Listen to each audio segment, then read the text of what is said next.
एक पुरानी मिठाई की दुकान में एक कोने में चुपचाप बैठा है नीला गम्बल।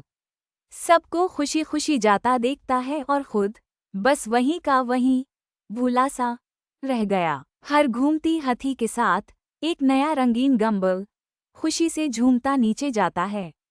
वो नीला बस देखता रहता है, खामोश, अकेला, छोटा और भोला हुआ। फिर अचानक शीशे के पार एक नन्हा सा चेहरा, आंखों में हैरत और मुस्कुराहट में नरमी।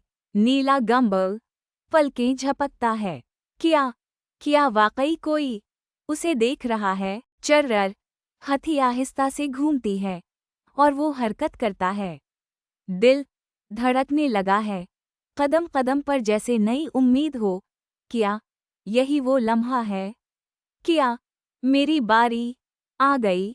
वो नन्ही सी बची गमबाल को प्यार से देखती है और उसे खाने के बजाय अपनी जेब में रख लेती है, जहाँ एक पुरानी चूड़ी और किस्मत का सिक्का रखा है। अब वो सिर्फ गमबाल नहीं, वो खुश नसीबी है। बच्ची खुशी खुशी दुकान से निकलती है।